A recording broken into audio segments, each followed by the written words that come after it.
Hey, you guys, welcome to day whatever we are on quarantine e-learning situation. I am still in section 12.1, but I'm going to do this linear regression write-up t-test. And so I'm like kind of in the middle of section 12.1. I believe it's the third page of the front side. This is the tipping at a buffet example. So, hey, while I'm kind of introducing this question, find your calculator. I know not all of you have a calculator, so we're just going to have to do our best to, deal with the situation. But I have created this video so that I can also explain how to do calculator stuff. You might want to, if you don't have a calculator, kind of look through and see if there are some apps that maybe TI is offering so that you can, while at home, be able to use a graphing calculator. I know I have a couple students who have successfully used apps on their iPad with graphing calculators with TI-89, so just keep that in mind. Or maybe if you're able to get out and watch videos with a friend and enjoy listening to my voice together, you can share calculators. So not sure really what to tell you. We just have to make the best of it if you do not have a calculator. But this video, I'm going to explain how to do stuff in the calculator a lot. So what we have here, have you guys ever been to an all-you-can-eat buffet? Do you leave a decent tip when you do that, or do you feel like you don't need to leave a tip in a buffet? Do any of you guys work in a restaurant where there is a buffet? Okay, so kind of a controversial subject, but what we have here is the amount of time that people stayed, like sitting at their table, and the tip that they left. And I used to work in a restaurant. I served for 5 years at a pretty fancy seafood restaurant while I was in college, and my first year teaching while I was in Indiana. And we called those people that just sat after the meal was over and took up your table, we called them campers, because they would just camp out and sit and talk and prevent me from getting another table, aka more money. And supposedly if you sit at a table for a long time, you're supposed to tip more. Okay, rant over. That's what this problem is about. And so we have the question here. We obtain a random sample of receipts from this restaurant, which include the length of time in minutes and the tip in dollars. Do these data provide convincing evidence that customers who stay longer give larger tips? So you can see that what I'm going to be doing here, we have the wording of convincing evidence. I am going to be doing a ho and a ha situation. This is going to be a one-sided alternate hypothesis because I want to know if they are giving bigger tips, shade to the right, one-sided tips, okay? Use your calculator to check plots. So here, you're going to have to bear with me. I have written myself some notes down here in red of what to show you.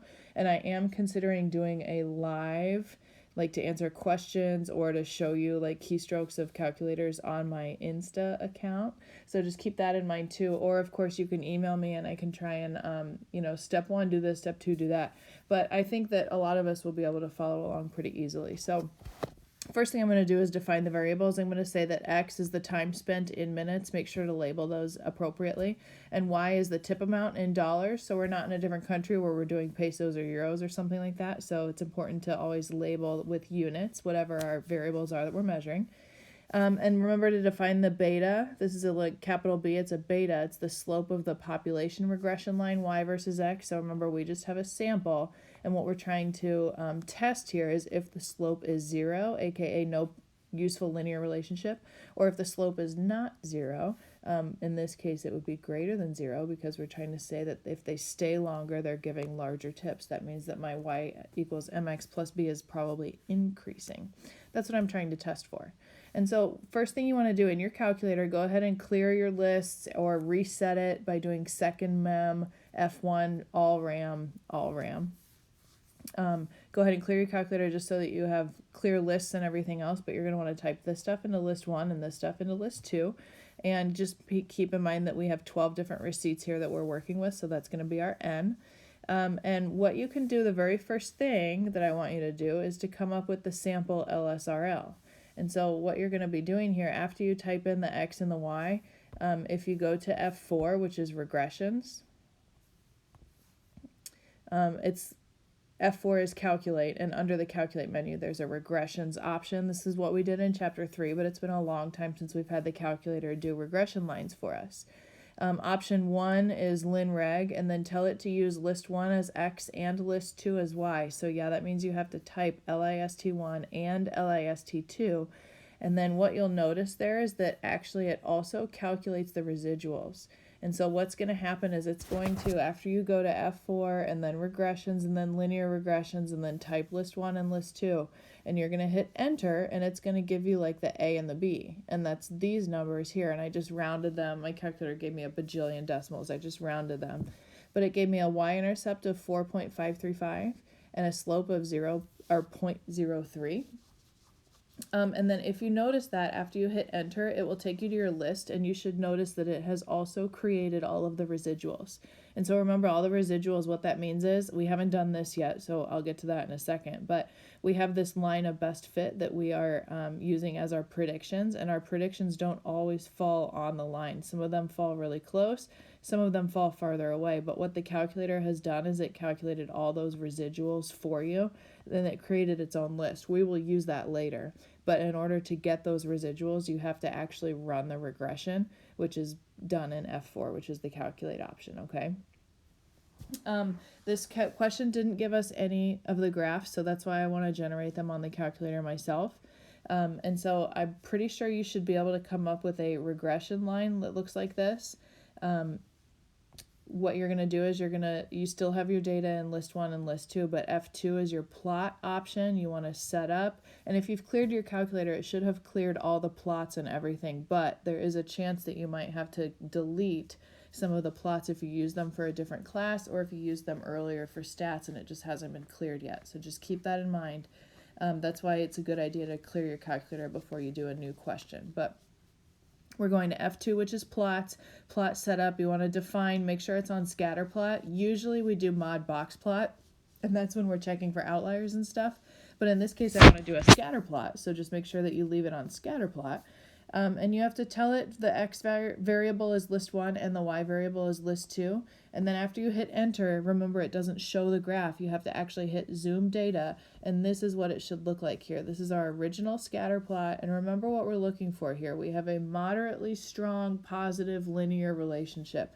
I'm using moderately strong because even though the dots are not very closely correlated, it is pretty easy for me to see that this is a positive linear correlation. It's not curved or anything like that. So just remember like the keywords that we use to describe scatter plots. And so again, that was in F2. Go to your setup. You have to define, make sure it's on scatter plot. Tell it to use the x variables in list 1 and the y variables in list 2. And then remember, you have to hit zoom data in order to see this graph.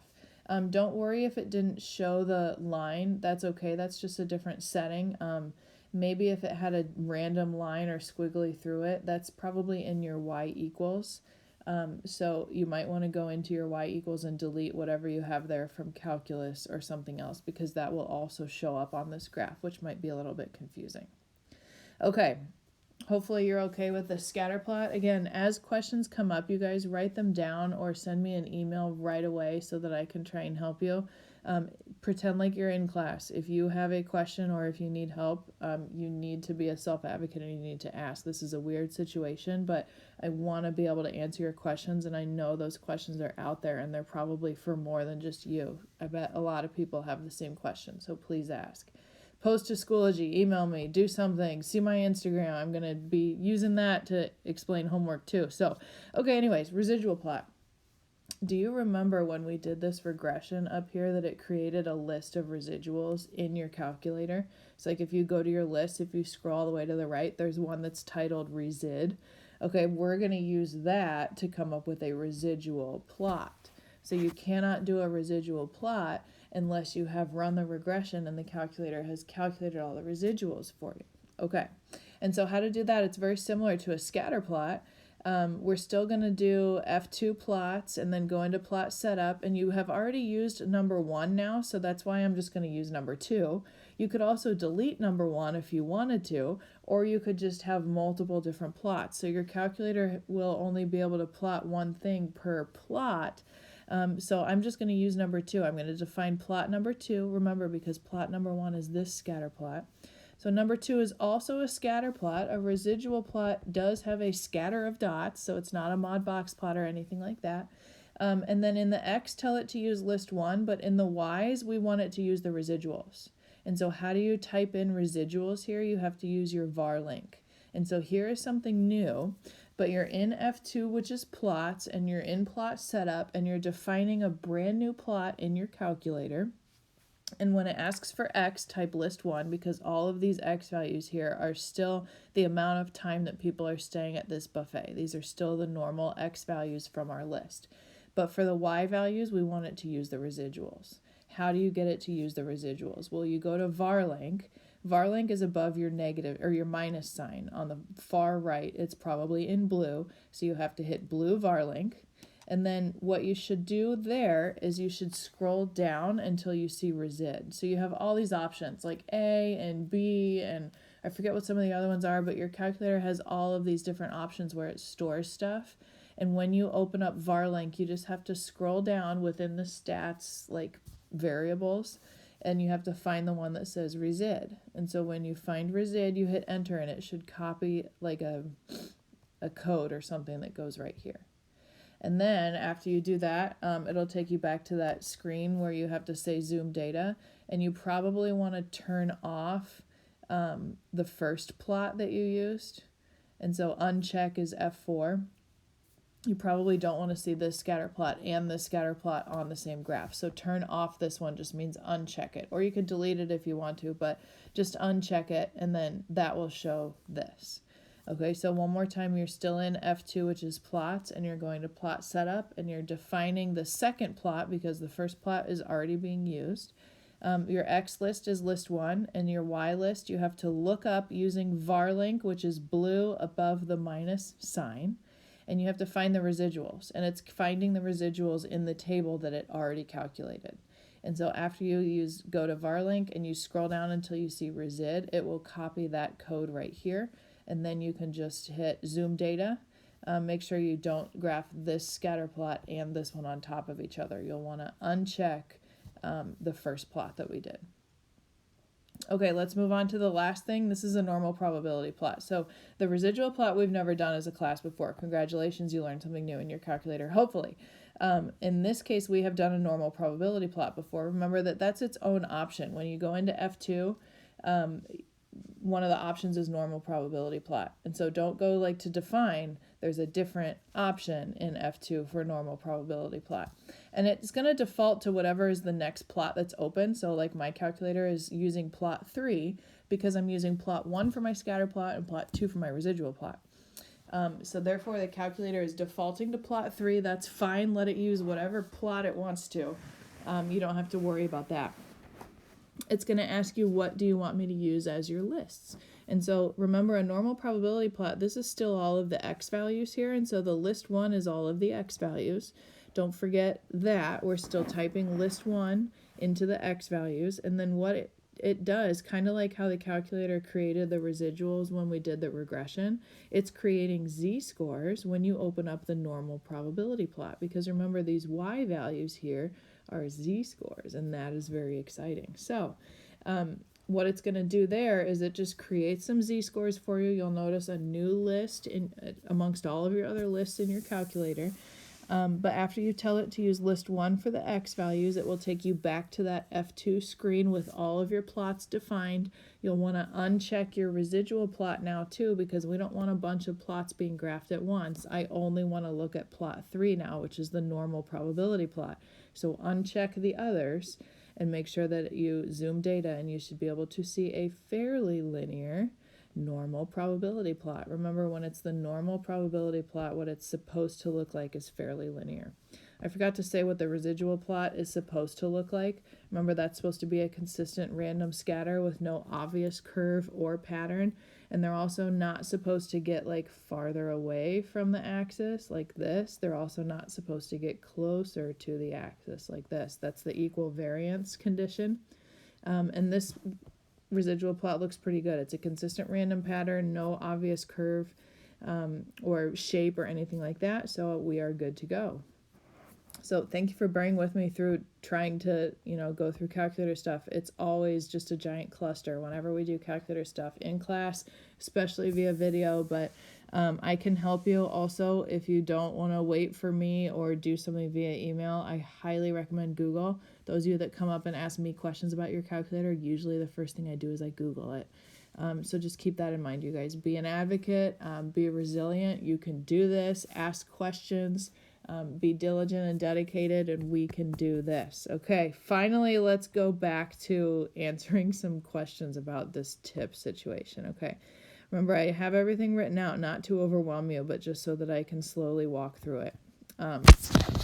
Okay, interpret the slope and the y-intercept. So the slope was this number, the y-intercept was this number. Not really going to go through that because you know how to interpret the slope, at least as we increase whatever the x value is by each minute. We expect or predict the tip amount to the slope is positive by about this much. Okay, y-intercept in this case for a customer who spent 0 minutes at the buffet.